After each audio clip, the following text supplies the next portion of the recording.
A paz do Senhor para todos os irmãos. Estamos de volta à origem. E por de volta à origem, nada melhor do que apresentar o lugar aonde meus pais tiveram o prazer de me trazer a vida. E nada melhor de apresentar também a família. A família é reunida. André, Stephanie, meu pai, minha mãe, minha esposa Rosilene e minha irmã Cida, né?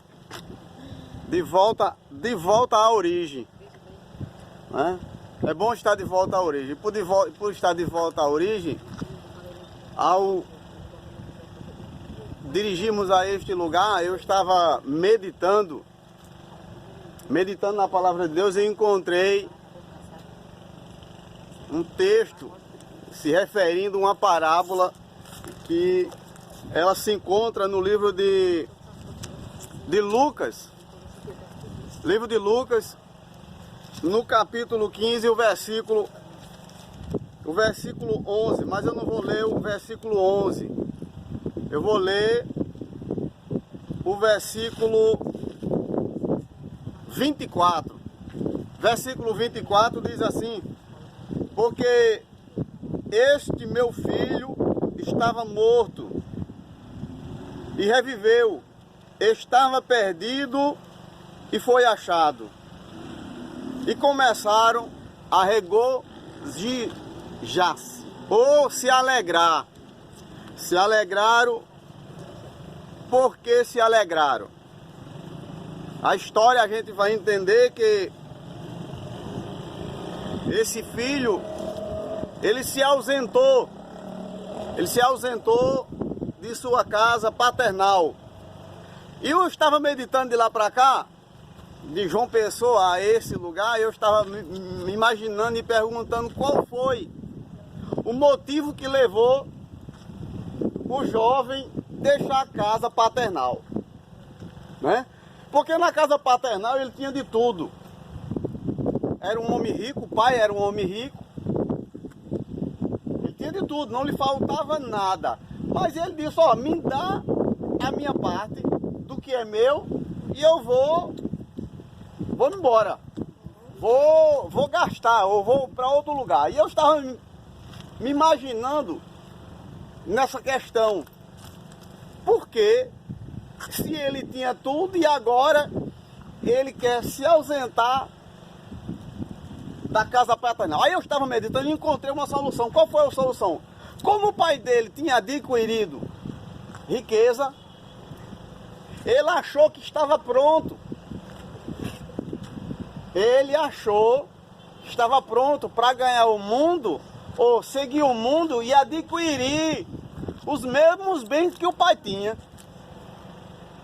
Porque se ele soubesse na mente que ele pegaria aqueles bens e gastaria e ia sofrer, como o relato da Bíblia diz, a Bíblia diz que ele foi e ele sofreu.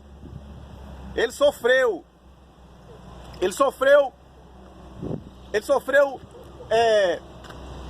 que ele chegou a um ponto que foi obrigado a ele comer comida de porcos.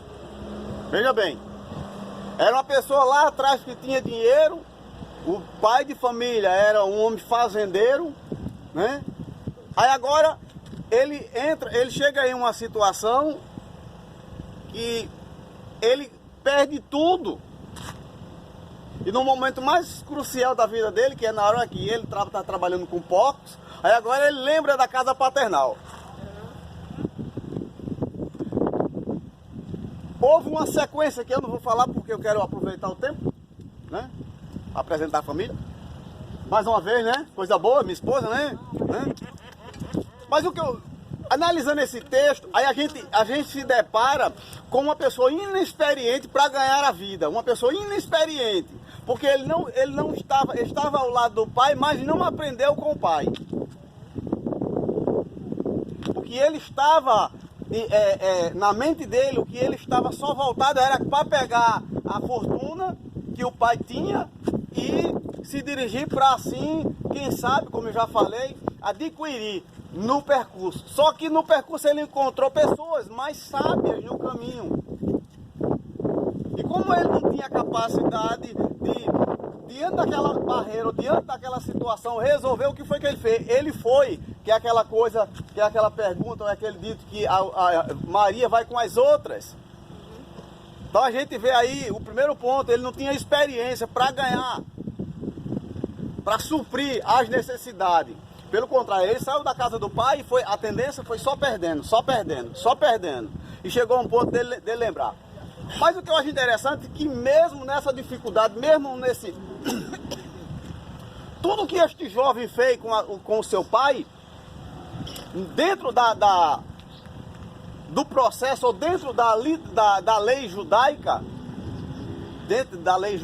esse jovem era como se ele tivesse realmente negado o pai. Ele não tinha mais, ele tinha saído da história.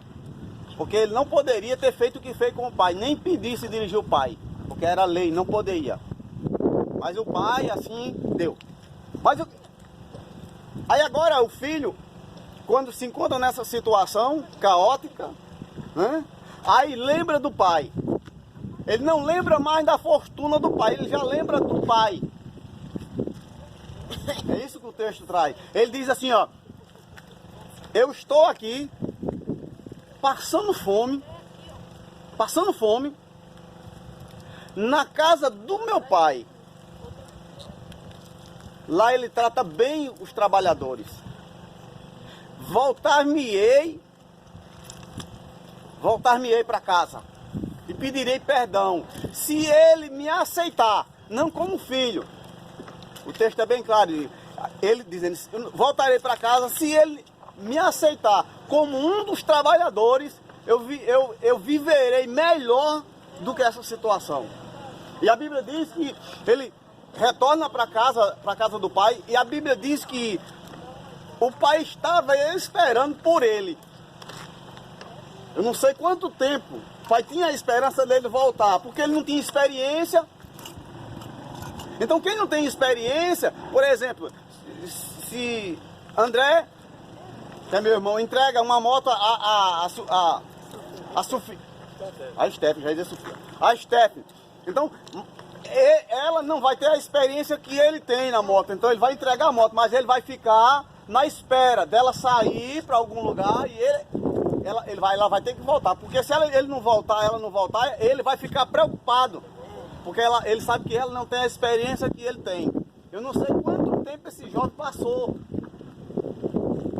né? Porque era muito dinheiro, não sei quanto tempo ele passou. Mas o que eu acho interessante é que quando esse jovem chega, o pai está aguardando por ele. Quando esse jovem, para concluir, quando esse jovem sai, perde o nome, perde como é que se chama? A descendência, perde perde a genealogia. Ele perde. Veja que ele lá na frente, ele diz: voltarei se meu pai me aceitar como um empregado e não mais como filho. Porque ele sabia que ele tinha perdido. Porque ele disse, quando ele pede para sair, ele diz: me dá o que eu tenho direito. O que era que ele tinha direito? Os bens em dinheiro e o nome. Por exemplo, Manuel Pedro de Lima. Então, meu pai é Pedro Manuel de Lima e o meu tem que ser Lima o final. Então esse jovem perdeu o sobrenome. Ele perdeu o sobrenome. Aí quando ele volta, automaticamente o pai restitui o nome.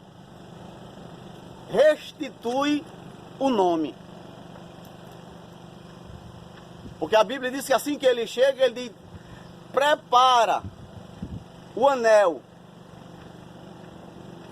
Prepara o anel. Prepara a roupa. Prepara a melhor sandália. E mata o melhor boi servado que está no curral. É por isso que eles regozijavam. Aí aqui o pai dele, que agora o pai dele, esse, estava morto, e ele estava morto. O que é que eu quero trazer com isso? Que enquanto o ser humano na vida não volta para a casa paternal, como eu voltei de João Pessoa para a casa do meu pai, a mesma expressão é para Deus. Enquanto o ser humano não volta para a casa de Deus ou não retorna para Deus, ele ainda está morto espiritualmente. Ele não tem nome, ele não tem dignidade. Mas quando ele retorna para a casa de Deus, aí Deus dá um novo nome. Ele muda. Por que ele muda? Porque agora ele ganhou o que ele havia perdido. Por exemplo, há uns 20 anos atrás, que às vezes eu comento lá em João Pessoa, que às vezes há uns 20 anos atrás, mais ou menos, mamãe, eu digo essa história, mamãe dizia, meu filho, vai ali na vendinha com um copinho assim, pega uma quartinha de óleo. Desse tamanho eu ia. Chegava lá em Dona Maura, pedia e ela dava. Por que ela dava? Não é que ela confiava em mim, ela confiava na palavra dela, de mãe. Ela confiava na palavra de mãe. Porque há uns 20 anos atrás ou mais, a palavra tinha. Porque o nome da pessoa estava em jogo. Hoje, o nome das pessoas, eles estão jogados no lixo. Não há confiança. Por que não há confiança? Porque o ser humano, ele está sem caráter de Deus. Porque o caráter de Deus, ele é perfeito, ele é reto. Ele trabalha numa linha. Ele nem vai para a direita e nem vai para a esquerda. Ele está centralizado. Por que ele está centralizado? Porque ele está agora com caráter novo. Então é isso que eu tenho para dizer nessa mensagem, né? Dizer que você, meu querido, volte para a casa paternal. Volte para a casa do pai. Porque ele te espera e te aguarda com braços abertos, assim como esse dessa parábola contada do filho pródigo. Quero mandar aqui a paz do Senhor para o irmão Bruno, o diácono Bruno de São Paulo, Marco também, o Tota também de São Paulo, o presbítero também Alberto, o meu pastor João Nilson, né? E os demais irmãos que assim, se eu for falar, o vídeo vai ficar mais grande ainda, mas que Deus continue abençoando cada um. Mais uma vez eu apresento aqui a minha família com muito orgulho de fazer parte dessa família. É uma família que, se pudesse, a gente estaria numa casa bem de luxo, mas em Dona Inês, lugar onde nós nascemos, tá aí, Dona Inês, né? E eles estão sentados aqui, né? Sentado. Minha esposa tá aqui. Ó, eu vou passar mais uma vez. Aí pode dar um tchau, mãe. Mãe. Tchau. Meu pai. Tchau, pai. Stephanie. Meu irmão aí. Esse aí isso é uma figura, viu? Isso é um coração muito grande, viu? Tchau aí. Agora minha esposa, um tchau. Deus continue guardando a todos e deixa aí seu joinha, se inscreva no canal, ajude a gente divulgar a palavra do Deus Todo-Poderoso. Deus te abençoe e até o próximo vídeo, em nome de Jesus.